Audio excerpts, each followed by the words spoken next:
Hey everyone, how's it going? It's the Gamers Weekly here. I'm your host, Antog64, and today we're going to be playing some more Warframe. That is what this week's game is. The gameplay clips you guys are watching in the background is me playing some more of our Into the Void series. This is one of 3. Our other series consists of Invasion Masters, where we will basically just go around doing taking care of all the invasions that happen on each of the different planets. We will also be doing Primed Tenno, where we will only use prime weapons and warframes, and then Into the Void, where we will mainly just be playing void missions. We'll just go into the void. So hopefully you guys really enjoy it. So real quick before we start, I do want to say Ghost is not here with us, mainly because he is on a break, so he will not be here with us in this video, which is kind of unfortunate because would have been really cool to have him on here, but that's fine. So yeah, anyways, moving on, what I'm kind of running with here. Currently running with Frost Prime. We have Frost Prime, we have our Tonkor, and we have our Dragon Icona.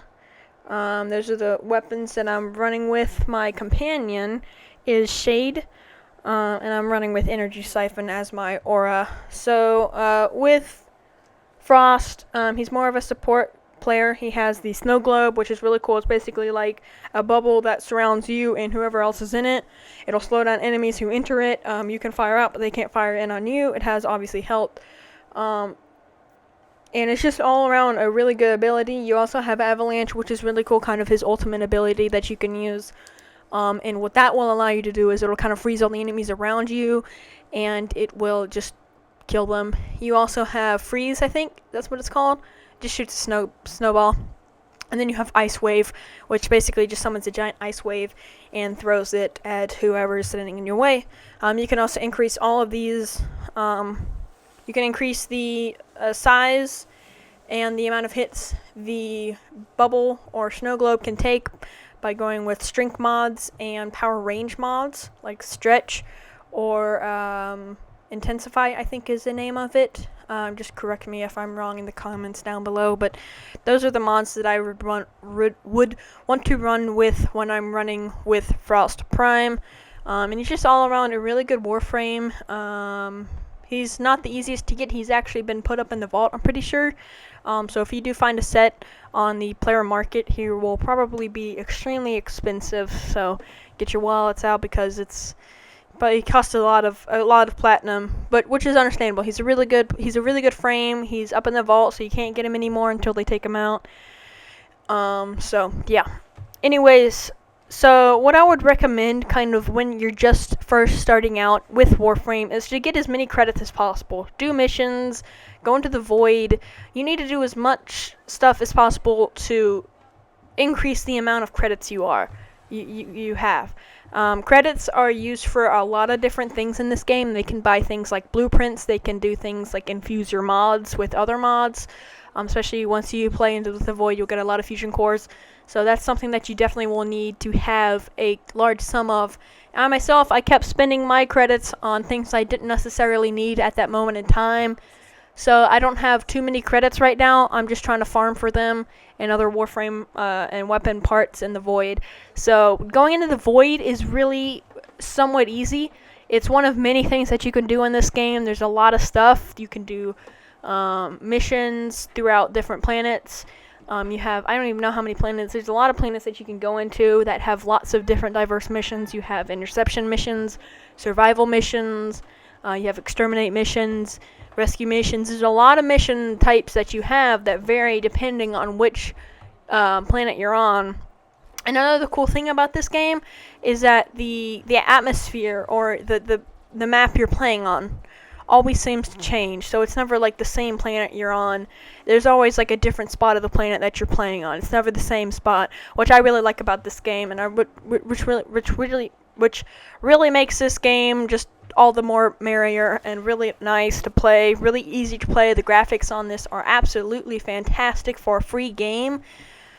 Let me just reiterate that. This is a free game that you can download on PS4, the Play Store. You can get this thing on Xbox, and you can get this on PC.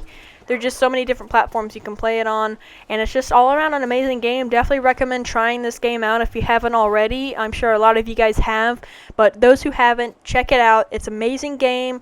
It's free to play, so you don't have to spend any money.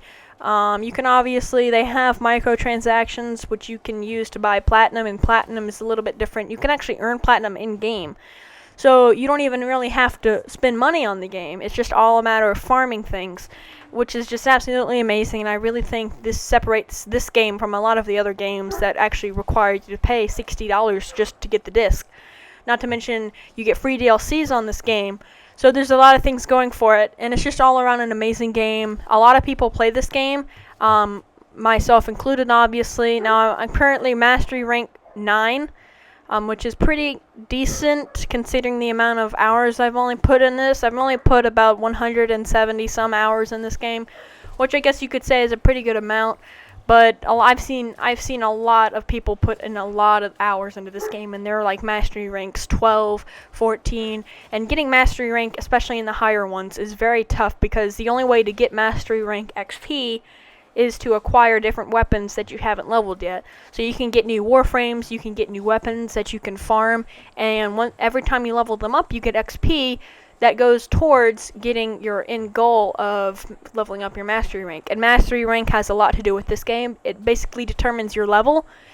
You have like different levelings, so you have your level of your Warframe, and then obviously the level of your weapons, and then you have your mastery rank, which is kind of your overall level if you want to think of it that way. That basically determines how much damage you deal to different enemies in the void, to different planets, how many things you can do in each planet, and doing things like sorties, I think is what they're called. I myself haven't done any sorties, and you can also do raids in this game. I don't know exactly how many raids there are, but they're really long raids, and they do require you to have a very high mastery rank. I think like mastery rank 12 is the minimum. So I'm only 9, and I'm about a little... I'm definitely over 50% done with getting to mastery rank 10, but I still have a few levels to go before I can actually end up reaching mastery rank 10 test. So there's a lot of stuff that you can do. The modding system is great in this game. There's a lot of different Warframes that you can obtain. You can buy them either with platinum, or you can just farm them in different boss missions. So like a boss will drop this part for Trinity, and you just keep farming that boss, and that's how you get the Trinity parts. You can farm a different boss, and that'll give you something like Excalibur, I think. You can farm him. And those are all in different planets and different bosses that you fight. So moving on to kind of the Stalker. Now the Stalker is one of, I think, 4 different enemies that will kind of chase you down. You have Gutenberg 3, I think that's what his name is. You have, I forgot what, there's a few different assassins, if you will, that'll definitely try to chase you around. Now Stalker is probably pretty much the most common one. Every time you kill a boss, you'll be marked, I think, every time. I don't know, but you can obviously keep killing the bosses to get more marks. The more marks you have, the higher chance a Stalker will come and spawn and try to kill you. Now the Stalker is different because the reason why you'd want to farm him is mainly for the reason of getting his weapons. He will drop all of his weapons. He will drop the Despair, he will drop the Dread, he will also drop the I don't know exactly, the Dread, Despair, and I think Hate, is that what it's called? It's the Hate, I think that's this melee weapon. The Despair is the secondary, the throwing knives, and then the Dread is the bow, and the Dread is just an amazing bow. It is super good. The crit chance is insanely high. You can get red crits on that thing like nothing else. It's just an amazing bow, and I definitely recommend trying to farm him for it. And it's not really super hard to farm him. It's not too hard. Just make sure you get into a group that's all been marked at least twice for each boss, and you'll eventually get him to spawn. He is pretty difficult to kill. He's not the easiest person to try to kill. And his weapons aren't really, super good for crafting. They're really expensive to craft too. Like especially the Hate. His melee weapon is just insane to craft. You need a lot of salvage, you need a lot of stuff to craft it, which kind of makes it unethical, if you will, for farming the things that he has, because not only does he have a really low drop rate on all of the items, but the items that he has really require a lot of crafting materials, so the only way you're going to be able to obtain that is if you've been playing the game for a bit and you have acquired a pretty good amount of materials such as ferrite, morphix, you have gallium, I think is what it's called. You have things like control modules, argon crystals, and we'll kind of get into that as we go along. But that's kind of what the assassin thing looks like in this game. Stalker. And then you also have like the Shadow Stalker, but that's different after you complete the quest, the second dream quest. But we'll talk about all that later. So moving on to kind of the modding system. Modding system is definitely a lot more confusing in this game than it is in a lot of different games. Like if you've ever played Division, they have a pretty decent modding system, and it's not nearly as complex as the modding system in this game. A reason why I really like the modding system in this game is that your mods really help you a lot. Like if you can get some serious builds. Like some people have some crazy insane builds in Warframe. Like it's crazy. And you know, mods aren't really too hard to find. They're really easy. They drop, depending on the mod, they drop from pretty much any enemy. You can go farm them in different areas. Like in the Void, you can only farm like a certain type of mod. You can go find corrupt mods in the Orokin Derelict. There's so many different mods that you can find in so many different areas, and it's just relatively easy to get them acquired. It's not anything too hard. They're pretty easy to farm. Obviously, depending on the rarity of that mod, it will determine how hard it is to get, how high the drop rate is, or how low the drop rate is, I'm sorry. And then that kind of moves us on into upgrading them, fusing them with other mods, and then just kind of all around kind of letting you guys know how they work. So, fusing them, you can basically, there's a thing that you can go once you have unlocked the mods, like area. There's a little area in your ship that you can unlock your mods area, and that will basically just give you access to all your mods. And there's an area where you can fuse your mods. So say you really want to level up your vitality, which increases your health, or redirection mods. All you're going to want to do is just click the mod. You're going to want to hit like fuse, and you can fuse those mods together. Now it's not really too easy. It's not really the best to fuse other mods into mods. You want to fuse fusion cores, because that'll give you the best that'll give you the best bang for your buck. Because when I'm talking about fusion cores are like mods, but they're only focusing on giving you as you see right here, fusion core, sorry. As you saw, I just got a bronze fusion core, and that will only increase the level of my fusion, of my mod. It won't give me any benefits. I can't equip it. It'll only allow me to upgrade my mod. So say I have a certain mod I want to upgrade, I will just fuse that fusion core into that mod, and it will give it a lot of level. And that also has to do with credits. That's why I'm saying farm your credits a lot, because when you're trying to level up your mods, especially when you're getting a lot higher level mods, you're going to need a lot of credits. And just to get it up to like one level, like you could pay over 250,000 credits to get one card to one higher level when you get to a lot higher levels on that mod. So, you know, when you're in your earlier levels, you know, you're not really spending too many credits, you're not really spending too many fusion cores. It's just kind of not too expensive to level that up. And I saw right there, I just got a gold fusion core, and the gold fusion cores are obviously the best. You have silver fusion cores, and you have bronze fusion cores, and those will all increase the level of your mod. And those are just really helpful to have. So, now moving on to Warframes and kind of what weapons look like. Warframes are basically the characters that you play as. They're Tenno. Each Warframe has different abilities. I'm currently playing as Frost, so like I said before, you have the Snow Globe, Avalanche, Freeze, and Ice Wave ability. You could, if you look at a character like Loki, he has Radial Disarm, which disarms all the enemies and replaces them with like these batons. And then he has Invisibility, causes him to go invisible.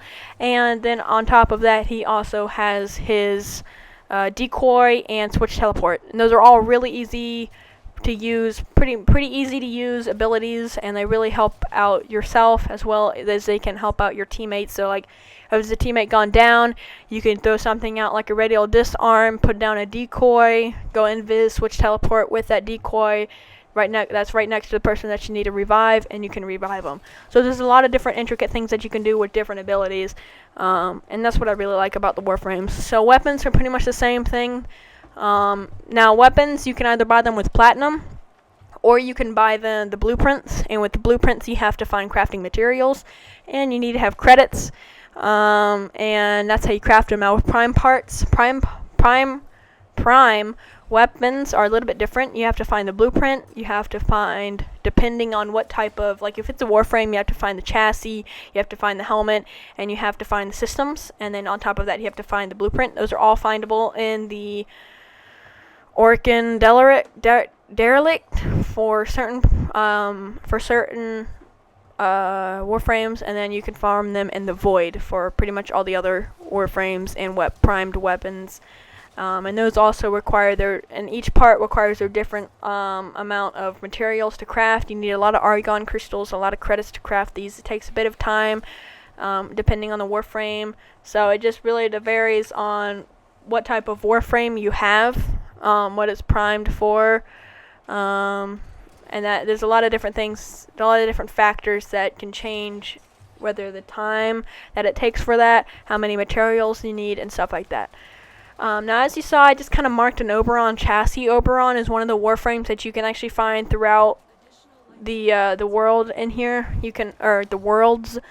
You can find them. I think he drops. I think all of his parts, the chassis, the chassis, the systems, and the helmet drop from, I think, just all enemies. And then you can buy his blueprint in the shop, which is really cool too. So he's pretty easy to find. I have like a bazillion of his chassis and his systems. So you can just like craft a billion of them for Warframe rank or anything like that. And that's kind of going back towards the Warframe. But moving on to kind of what the multiplayer aspect is, it's really more of a co-op game. You can really go some serious high rounds with this when you have a team with you. So that's what I would just recommend, trying to get a team. You can play with friends, you can go online, you can go solo. It doesn't really matter, is whatever you're comfortable with is really going to benefit you and your Warframe and your team, or what you're going solo in. So that would just be my kind of recommendation on what you should just kind of shoot for in Warframe if you are a beginner, and kind of what places I think that you should just kind of mainly focus on upgrading. What weapons I would recommend, what Warframes I would recommend trying to get, and just kind of various stuff like that. So, yeah, I hope you guys did enjoy the video. If you did, please leave a like, comment, and subscribe if you are new to the channel.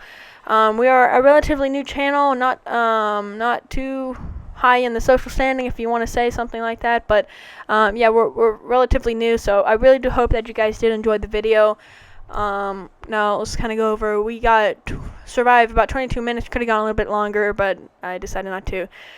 We made about 22,000 credits, which are really nice. We got a burst in prime stock, Tower 2 capture key, and a Tower 3 exterminate key, as well as the Oberon chassis that you guys saw.